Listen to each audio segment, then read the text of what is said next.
Welcome to Devati Modi Public Schools English class standard 5 lesson number 4, and the name of the lesson is I Became a Man. Children, before reading the lesson, let's read the following activities. Put a tick on A if the activity can only be done by an adult. B if it can be done by both adults and children. And C if it can be done only by a child. Now let's come to the activity. Number 1. Brush one's own teeth. So this activity is done by both adult as well as child. So we will tick the B. Okay. And then number 2. Ride a motorcycle. So children, only an adult can ride a motorcycle. So here we will put tick on A. Then the third activity. Easily crawl under a bed while playing hide and seek. So this activity can only be done by a child. So we will put right on C. Then fourth activity. Travel alone to another city. Only adult can do this activity. So we will put right on A. Now fifth activity. Watch TV. Now adult and child both can do this activity. So we will put right on B. Let's start reading the lesson. You can also read with me. A 10-year-old boy dressed in a raincoat marched out into the storm and became a man. Let's find out how this happened. It was the worst thing that could happen to a pampered 10-year-old boy. 8 o'clock in the evening, storm raging outside. Homework still undone. Home all alone. From time to time, I would hear the roar of an auto rickshaws engine and rush to the front door of our house in Quezon City, Philippines, hoping to see my mother arriving home. But it was always someone else, mom or dad. बच्चों, इसमें एक 10 साल का लड़का एक raincoat पहन के निकलता है तूफान में, ठीक है, बाहर निकलता है, लेकिन जब वो वापस आता है तो वह एक मैन बन चुका होता है, वो आदमी बन चुका होता है. वो ये कैसे होता है, ट्रांजिशन, ये बदलाव उसमें कैसे आता है, आइए जानते हैं हम स्टोरी में. ये सबसे बुरा दिन था क्योंकि एक 10 साल का लाड प्यार से पाला हुआ बच्चा जो कि शाम में अपने घर में बैठा हुआ था, 8 बजे की बात है, और बाहर क्या था, बहुत ज़ोरों की तूफ़ान आया हुआ था. उसका होमवर्क अभी पूरा नहीं हुआ था, घर में बिल्कुल अकेला था, और रह कर वो बार बार ऑटो रिक्शा के जब भी आवाज़ आती थी इंजन की तो वो जाके बाहर झांकता था कि शायद उसकी मम्मा आ गई है. ये सारी की सारी बात कहाँ पे हो रही है, क्विज़न सिटी जो कि फ़िलीपींस में है, वहाँ पे हो रही है.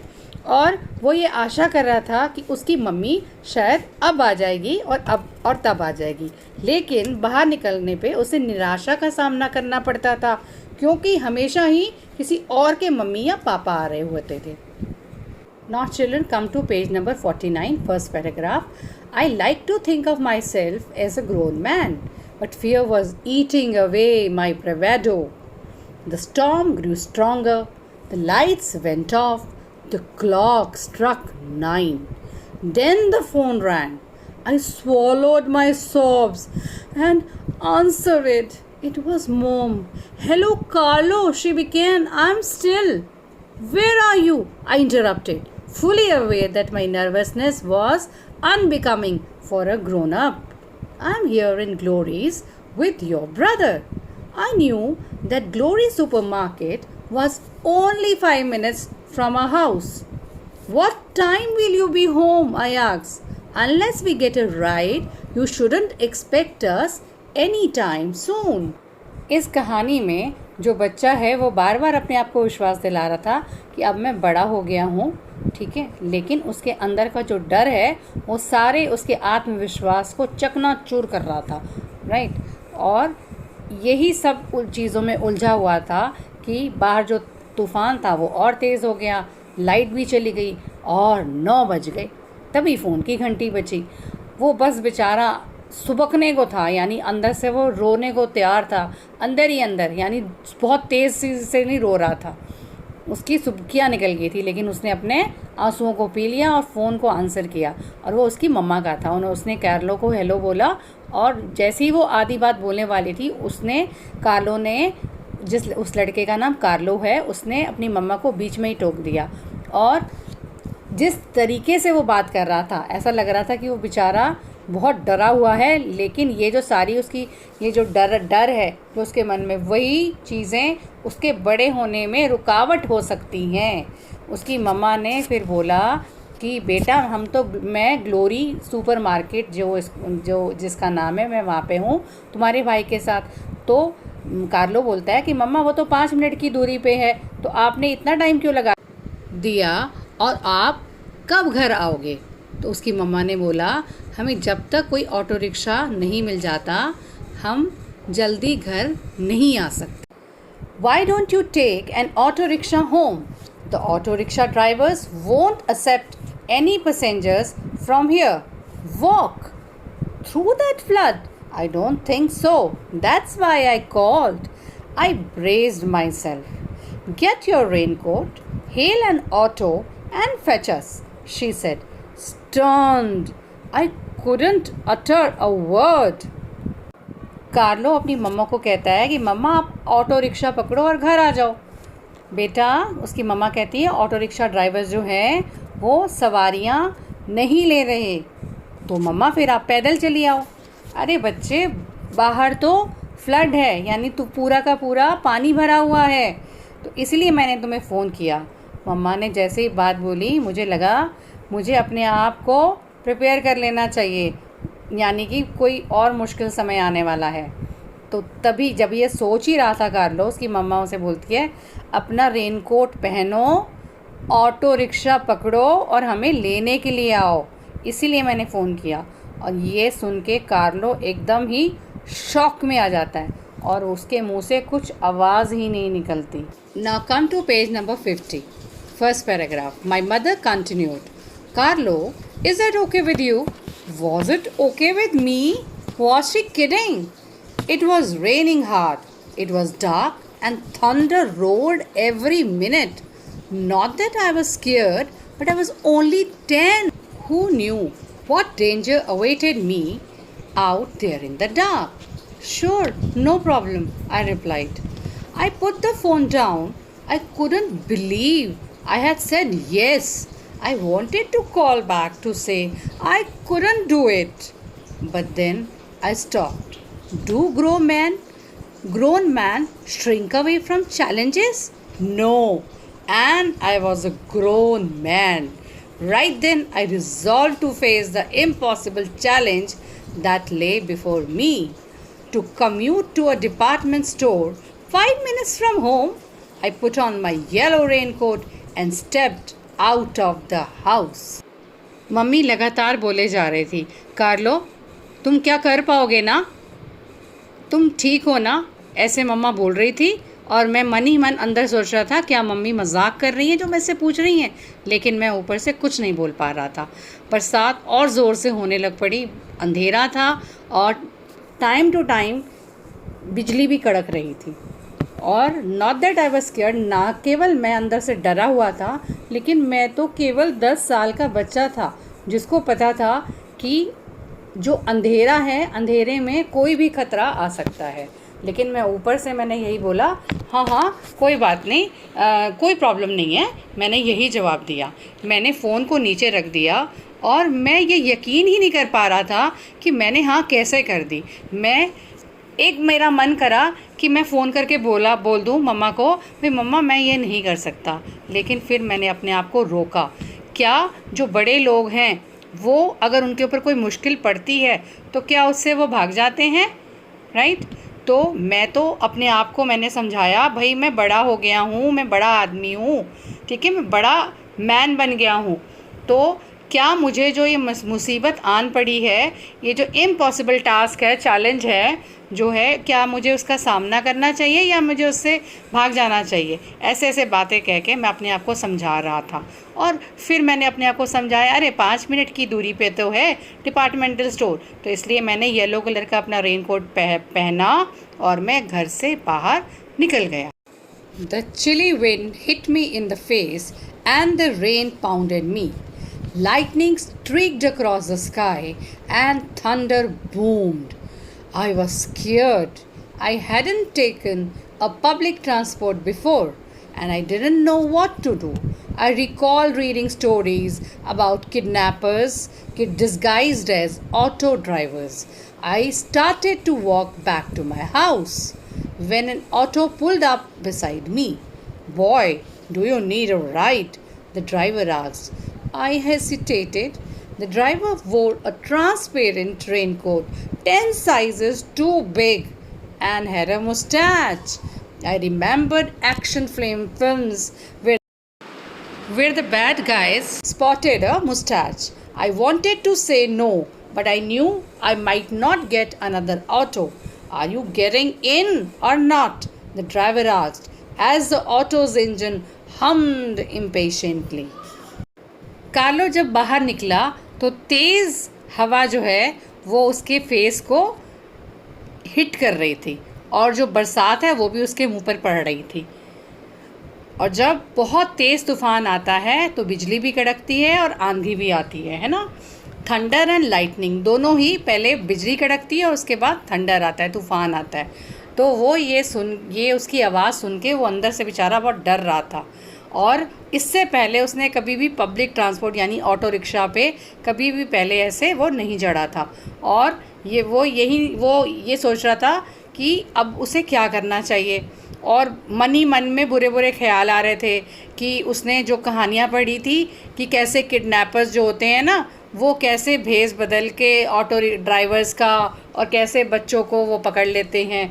और यही सोच के वो सोच रहा था क्यों ना मैं ऐसा है मैं घर वापस चला जाता हूँ। और तभी ये सोच ही रहा था, उल्टे सीधे ख्याल उसके मन में आ रहे थे। एक ऑटो रिक्शा ड्राइवर उसके पीछे आ गया और वो बोलता है उससे क्या तुम्हें कहीं जाना है। तो ड्राइवर ने वो बड़ा हेजिटेट हो जाता है, यानी उसे समझ नहीं आता मैं क्या बोलूँ। तो ड्राइवर ने ट्रांसपेरेंट यानी कि जिसे आर पार देखा जा सके ऐसा एक रेनकोट पहना हुआ था। उसका साइज़ 10 नंबर ही था, यानी कि वो बहुत बड़ा था, यानी वो लंबा चौड़ा आदमी था और उसकी मूंछ भी थी। और उसको याद आने लगा कि एक्शन फिल्म में जैसे बुरे लोग होते हैं, है ना, बैड गाइज होते हैं, उनकी मूंछें होती हैं। उसको देख के वो उसे बैड गाय वो याद आने लग पड़ा। वो मैं मना करना चाह रहा था जब वो पूछ रहा था ऑटो रिक्शा ड्राइवर कि भाई मेरे रिक्शा में बैठ जाओ, लेकिन उसने सोचा कि भाई मुझे और कोई नहीं मिलेगा इस वक्त। और उसके जो ड्राइवर ऑटो रिक्शा के इंजन की आवाज़ भी ऐसी थी कि जो कि इंतज़ार ज़्यादा नहीं कर सकती थी। Now come to page number 51, first paragraph. Yes to glories, I said finally.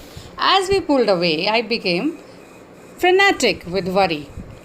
What if the driver was a kidnapper? What if he decided to drop me off and I couldn't find my mother or my way back home? I didn't know what to do. I began to pray. It didn't stop me from trembling, but it did ease my fears. The minutes flew by and soon we reached Glory's. My mother saw me. She took my brother Paolo, who was 9, by her left hand and carried their umbrella in her right. They walked towards me. आखिरकार मेरे मुंह से निकल ही गया कि हाँ मुझे ले चलो ग्लोरी सुपर मार्केट की तरफ। और इस तरह से मैं उस ऑटो रिक्शा में बैठ गया और वो फाइनली कहाँ चल पड़ा? वो चल पड़ा ग्लोरी सुपर मार्केट की तरफ। लेकिन इस बीच मैं बड़े बुरे ख्याल मेरे मन में आते रहे और मैं बहुत ही ज़्यादा एंशियस था, डरा हुआ था। और मुझे बार बार ये डर सताया जा रहा था अगर ऐसा हो गया कि ड्राइवर जो है वो कोई किडनैपर निकल गया, अपहरणकर्ता निकल गया, और अगर उसने मेरे को क्या कर दिया, यहीं रास्ते में छोड़ दिया, तो मैं अपनी मम्मा मुझे मिल ही नहीं पाई या मैं घर वापस ही नहीं आ पाया तो क्या होगा। अब मुझे पता ही नहीं लग रहा था कि मैं क्या करूं।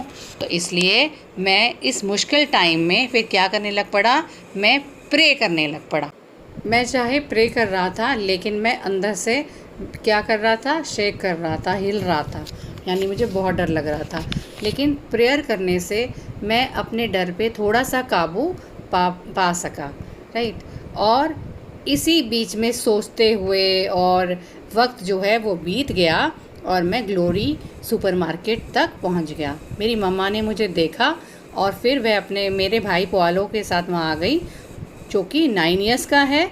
उन्होंने उसे लेफ़्ट हैंड में पकड़ा हुआ था और अपने अम्ब्रेला को राइट में, और वो दोनों ही मेरी तरफ आ गए। Wow, you're really a big boy now, taking an auto, my mother said with a smile. I would have preferred grown man to big boy, but still I glowed with pride. As we started to move, Paolo turned to me. Big brother, you were really brave today, he said. It was nothing, I said, smiling. Someday you will do this too. He looked at me as if I was God. An auto roared through the flooded streets of our neighborhood, past the stores, the houses. I felt great. I had faced my fears and mummy ने auto में बैठते ही मेरी तारीफ़ करनी शुरू कर दी। अरे वाह, तुम तो भाई बड़े लड़के हो गए हो, बड़े बन गए हो, ऑटो ले लिया तुमने पहली बार, और बड़ा स्माइल किया। और मैंने सोचा था शायद मम्मी अब मुझे ग्रोन अप मैन बुलाएगी, राइट, ग्रोन मैन। लेकिन अगर मम्मी ने चलो बॉय भी बोल दिया, मैं इसी में ही बहुत खुश था और खुशी से, गर्व के मारे मैं, ऐसा लग रहा था मैं चमक रहा था। और जैसे ही हम ऑटो रिक्शा में चलने लगे तो मेरे ब्रदर पॉलो ने भी मेरे एक बड़ी तारीफ़ करी और बोला कि भैया आज तो तुमने बड़ी बहादुरी दिखाई। और मैंने बोला अरे नहीं, कुछ नहीं, और स्माइल किया और बोला एक दिन तुम भी देखना ऐसे ही करोगे। और वो तो मुझे ऐसे मान रहा था जैसे कि मैं कोई भगवान हूँ। और जैसे ही ऑटो रिक्शा निकला तो सब जगह पानी ही पानी भरा हुआ था। कहाँ पे? आस पड़ोस में, जो आस पड़ोस के स्टोर्स थे वहाँ पे, घरों में, सब जगह पानी पानी भरा हुआ था। और मुझे बड़ा ही गर्व महसूस हो रहा था, मैं बड़ा ग्रेट फील कर रहा था, क्योंकि मैंने अपने फियर्स, अपने डर का सामना किया था और delivered. I had a brother who admired me, a mother who trusted me, and the memory of a little adventure for keeps. I had everything. I felt invincible. I had become a man. यानी कि अपने डर का सामना करके अब Carlo को बहुत अच्छा लग रहा था। उसके सामने उसका भाई था जो उसकी तारीफ़ कर रहा था, मम्मा जिसने उसके ऊपर बहुत विश्वास किया था, और एक रोमांचक घटना की बहुत बढ़िया यादगार थी जो कि उसने फेस किया था। अब उसे ऐसा लग रहा था जैसे उसको सब कुछ मिल गया हो, उसके पास सब कुछ हो। और ये सब सोच के वो अपने आप को महसूस कर रहा था उसके पास बहुत सारी ताकत आ गई है, पार आ गई है, और वो जो है अब बॉय से, लड़के से वो एक मैन बन गया है। यानी कि पहले वो एक छोटा बच्चा था जो छोटी छोटी चीज़ों से डर जाता था, लेकिन जब उसने ज़रूरत पड़ी तो उसने क्या किया, वो सारी चीज़ों को फेस किया जो कि उसके ऊपर मुसीबत आई, और ना केवल उन सबको फेस किया बल्कि अपनी मम्मी और भाई की भी मदद की। जो मुसीबत में वो पड़ गए थे उसमें से उन्होंने निकाला।